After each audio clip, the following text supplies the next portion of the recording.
The sovereign, your power, is bringing you into a good land, a land of brooks of water, of fountains and springs flowing forth in valleys and hills, a land of wheat and barley, of vines and fig trees and pomegranates, a land of olive oil and honey, a land where you will eat food without scarcity, in which you will not lack anything, a land whose stones are iron, and out of whose hills you can dig copper. The term king under the mountain is a philological term for a certain motif in various mythologies and folklores around the world. It refers to a kingly figure who remains hidden in a mountain or a cave until a messianic return at the appointed time. The king in the north! The king in the north!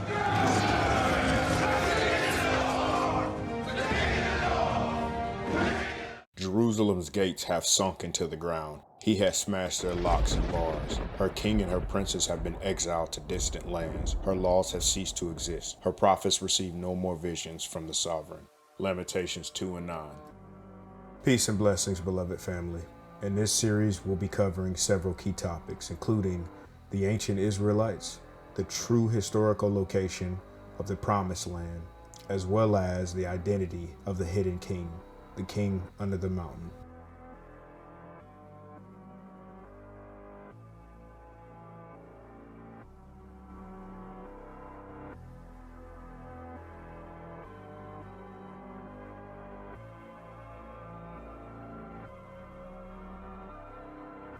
According to Deuteronomy chapter 8, verse 7, the Promised Land is described as being rich in the natural resource copper. Together, the mountains of Peru and Chile have been consistently the largest producers of copper in the entire world.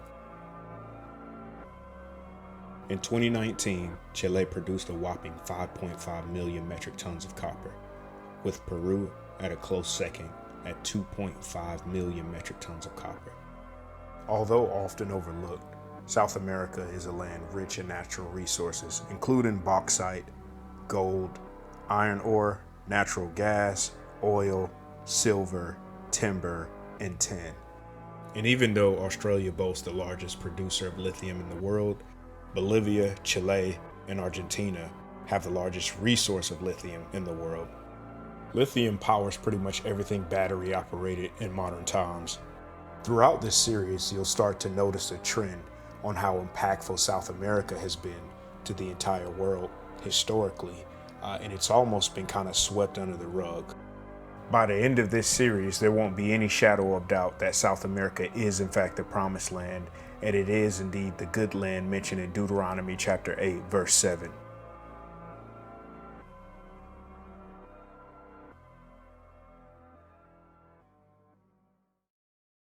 In contrast, in 2016, Israel produced 16,000 metric tons of copper and only 24,000 in 2020. I'm up and I won't look down, hey, long enough to see me drown. If I ever come down, I'll be falling on the solid ground, falling on the solid ground, hey, long enough to see me drown. If I ever come down, I'll be falling on the solid.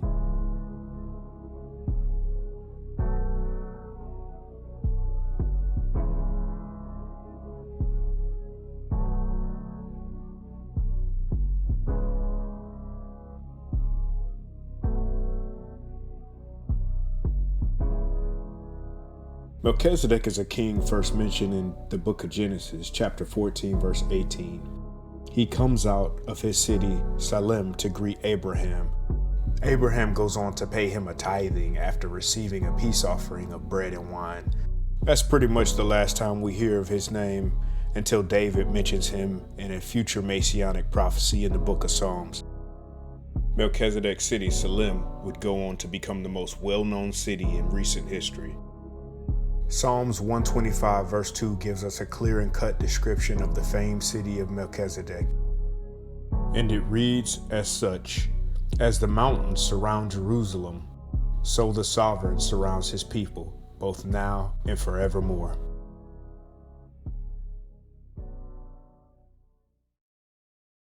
The Hebrew word for mountain is Tyre, and it is mentioned hundreds of times in the book we call the Old Testament. Mountains and rivers are often used to mark boundaries.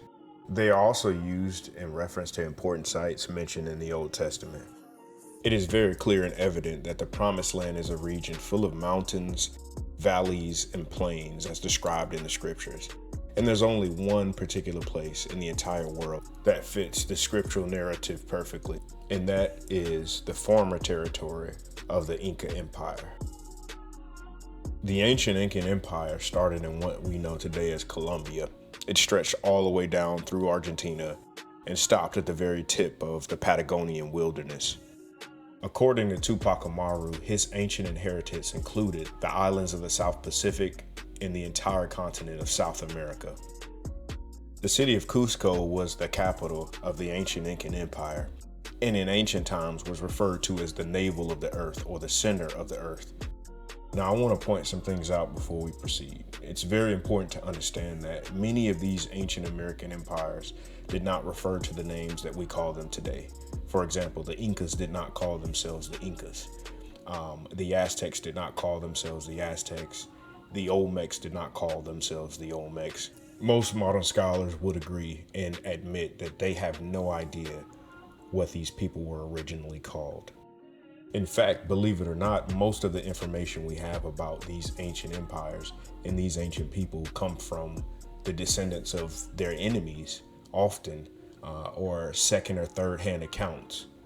And in this series, we will be covering the enemies of the Inca and how their descendants have inherited the land formerly known as the Inca Empire. Using methods of parallelism, historical information, and scriptural support, we're going to prove that the precursor to the Incan Empire were the ancient Israelites. And most importantly, that the scriptural location of the city of Melchizedek is in fact Cusco, also known as the sacred city of Salem. The Andes Mountains in South America are considered to be the longest mountain range in the world, and they're actually home to some of the highest elevated cities in the world. 7 out of the top 10 cities listed as high elevation cities are actually in South America along the Andes. In Deuteronomy chapter 1 verse 7, the Amorites are described as a people living in the mountains or the hill countries of the land of Canaan. It should be noted that the Amorites, often referenced in ancient Middle East history, are not related to the Amorites in the scriptures, and we can prove that with the scripture itself. Most of the biblical history has zero connection to ancient Middle East or Mesopotamian chronology, the same way that Egypt in the Middle East is not the same Egypt that is mentioned in the scriptures. The gatekeepers of history determine what's factual and what's pseudo. If something doesn't fit their narrative, then it doesn't become a standard. We all know that his story hasn't been fair and oftentimes is racially biased or motivated politically. The gatekeepers have many tools at their disposal to control the narrative, such as Hollywood, media, as well as school curriculums. But lies and secrets can only stand for so long, and eventually the cracks begin to leak and truth comes out. And then the masses become aware of all the lies that they've been told throughout history. For example, the Jordan River is only 100 feet at its widest point compared to the actual Jordan River, which is the river Amazon, along with the Maranon River Valley.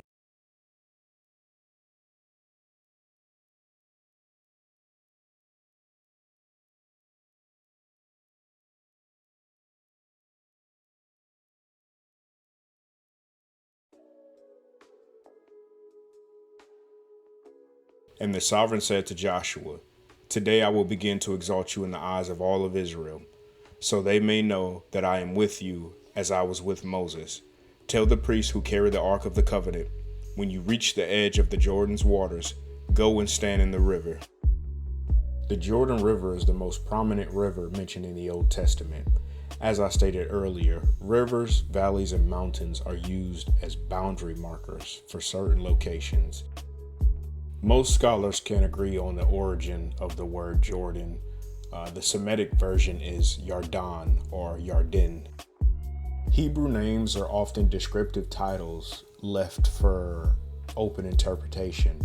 For example, the Salt Sea could be many locations in the world. The Negev, which means dry place, that could also be many locations, as well as the Red Sea. So in theory, someone could find a certain location in the earth that fits the biblical descriptions, and they could call it Israel. The book of Joshua states that the Israelites prepared for 3 days before they crossed the Jordan River. It's important to note that the Israelites crossed the Amazon during flood season, which can reach a width of 30 miles at its widest point, compared to the 100 feet of the other Jordan. So I think we can all agree that when the Creator told Joshua he was going to make him famous in the eyes of all the Israelites, just as he did Moses when he parted the Red Sea, that the Jordan in scriptures fits the Amazon River better. I do believe the Israelites crossed at the Ucayali-Maranon River Valley Junction, and by the grace of the Almighty, I was able to produce a map to show these key locations. Not all of the tribes crossed the Maranon River Valley. 3 tribes decided to stay on the other side of the Amazon River. That's Reuben, Gad, and the half-tribe Manasseh, and we will deal with that a little bit later on in the series. But the first city that the Israelites encountered when they crossed the Jordan River was the city of Jericho, which happens to be ancient Kulab.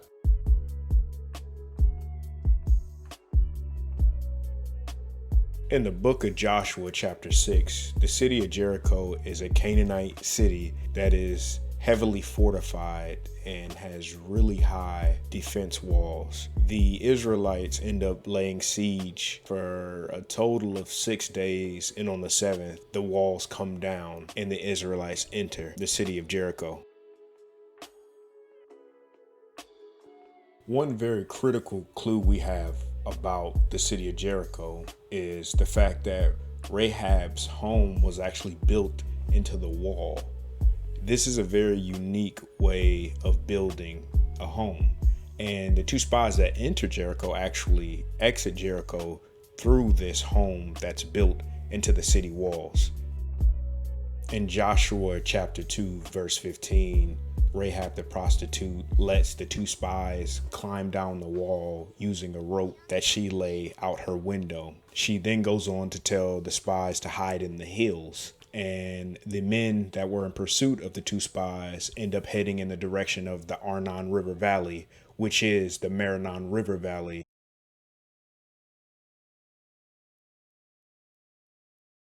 After the Israelites conquered the city of Jericho, Joshua lays a curse on the city. Unfortunately, a man lost his 2 sons because he did rebuild the city of Jericho, and that's why it's still standing today. Again, what makes this fortress in the sky so unique is the fact that the homes are built literally into the wall. Something else to note is that these houses, according to researchers, had 2 levels, a floor level and an upper level.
South America probably has the most detailed, incredible sightings of giants in the entire world.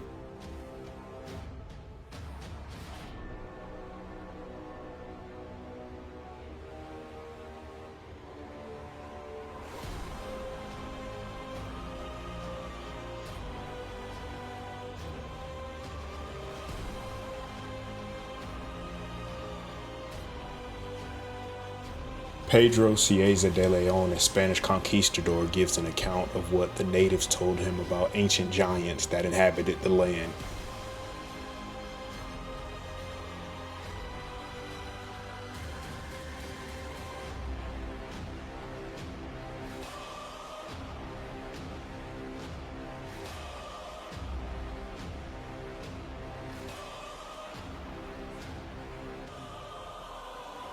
Dad, no idea. Can we eat him too?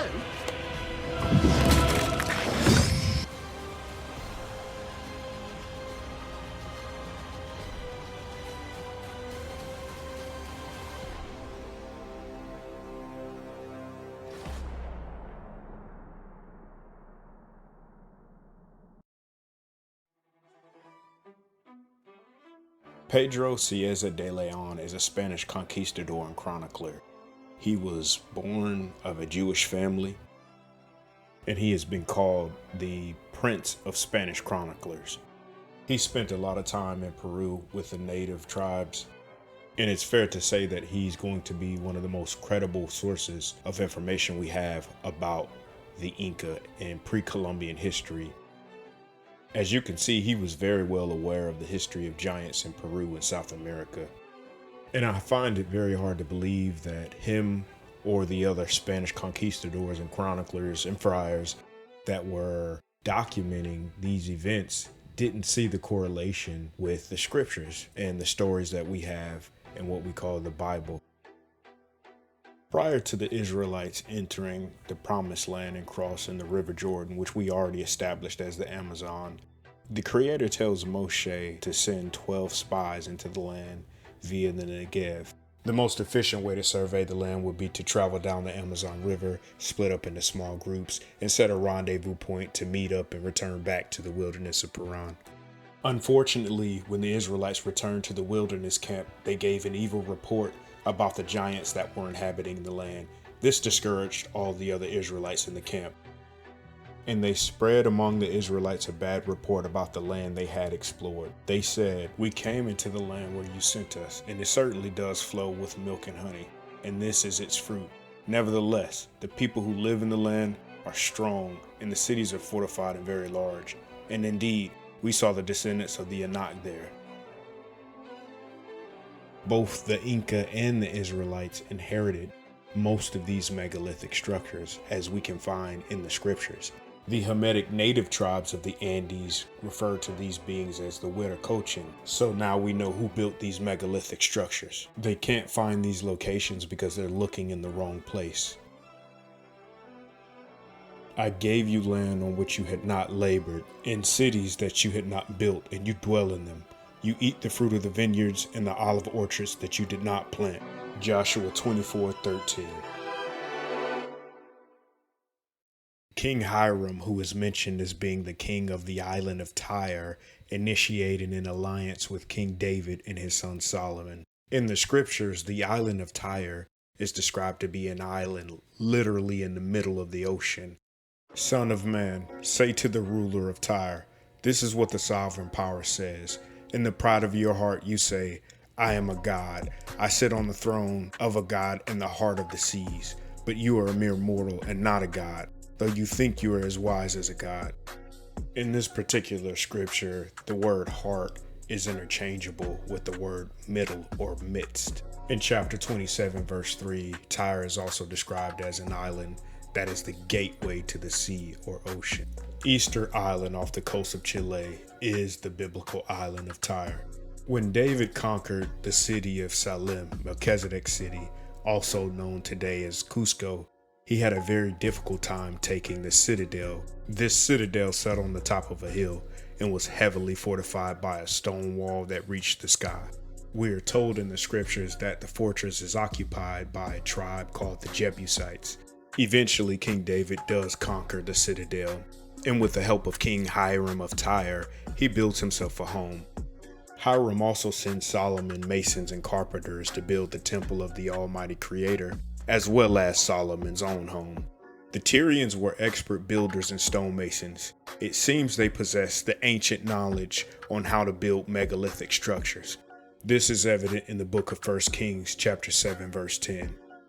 Some of the huge foundation stones were 15 feet long, and some were 12 feet long. So if Cusco is the city that David conquered, and Easter Island is the biblical island of Tyre, surely there should be some evidence of this very unique way of stone fitting and stone masonry in both locations, Cusco and Easter Island.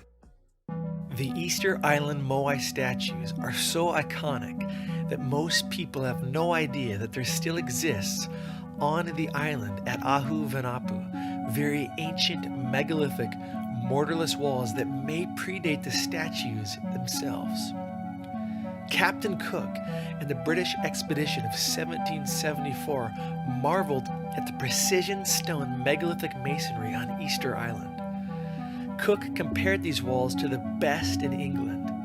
He was particularly impressed by the huge wall at Hanga Roa, which unfortunately no longer exists as the blocks were later used to build a new harbor. Many of the oldest megalithic structures that existed along the cliffs that early explorers such as Captain Cook and William J. Thompson described seeing in the 1700s and 1800s have since disappeared into the sea from the pounding ocean surf and landslides. In 1923, explorer and author J. Macmillan Brown visited Easter Island and later stated, quote, "The tooling and fitting of Cyclopean blocks are exactly the same in Cusco and in Easter Island." End quote. Behold, I am against you, O Tyre, and will cause many nations to come up against you, as the sea causes its waves to come up, and they shall destroy the walls of Tyre, and break down her towers. I will also scrape her dust from her, and make her like the top of a rock. Easter Island takes its name from Ishtar, one of the two chief deities of Tyre and Sidon. When the Europeans first arrive on the island, they notice something very unusual. The island was bare, like the top of a rock. There were no trees. Scientists and historians still pull their hair out and try to explain why there were no trees on Easter Island.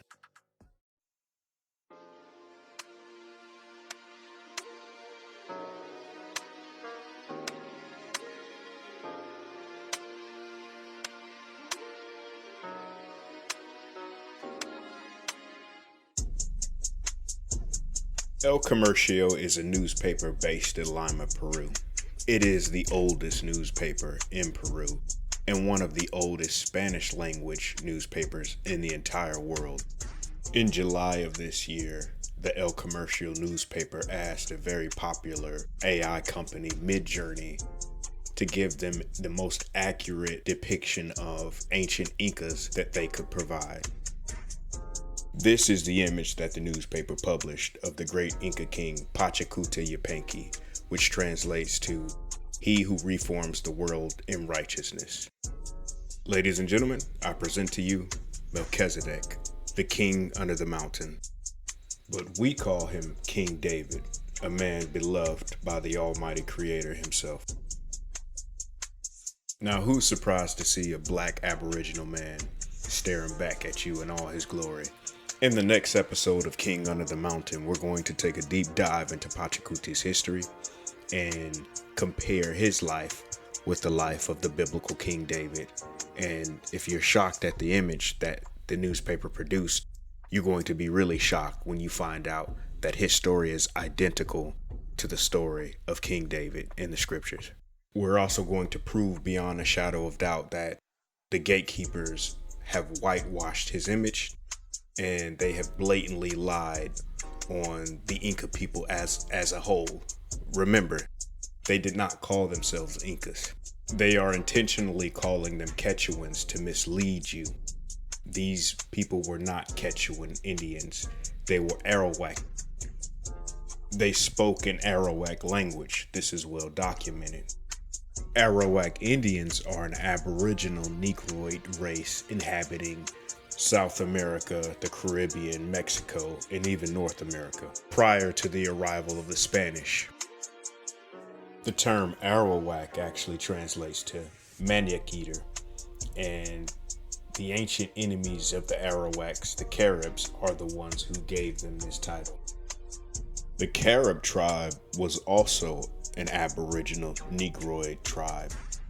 The Spanish considered them to be fierce nomadic warriors and hunters, and the ancient enemy of the Arawak.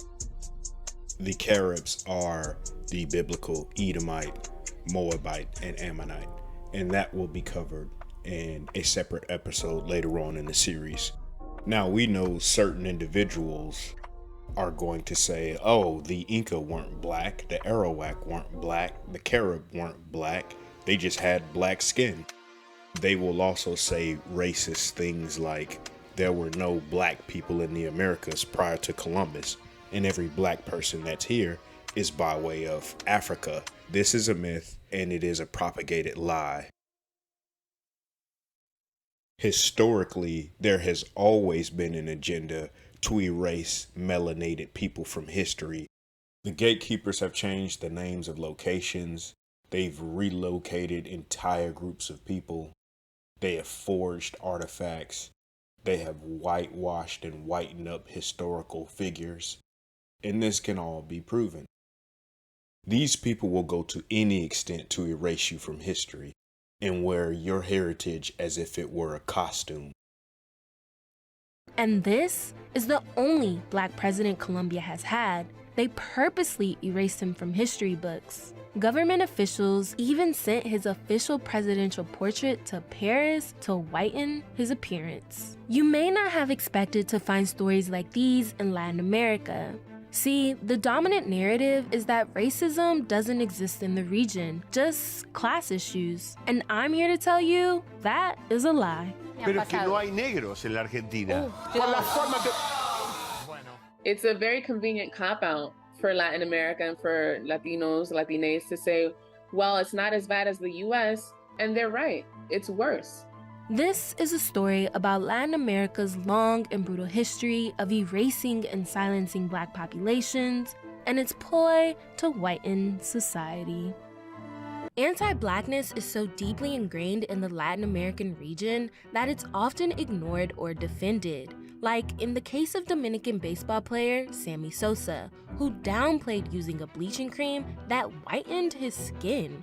From Peruvian newspapers using 159 different racist adjectives to describe African-descended people, to terms of endearment like mi negrita, which actually stem from the idea of people as property, to blackface, used as a form of entertainment. It's all part of a slew of everyday racism.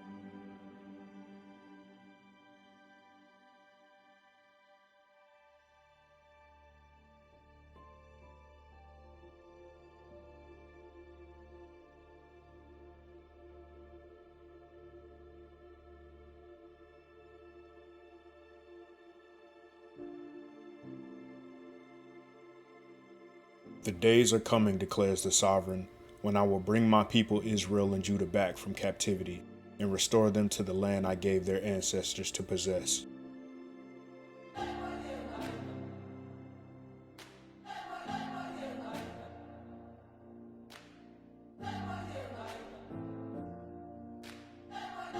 In that day, declares the sovereign Almighty, I will break the yoke off their necks and will tear off their bonds.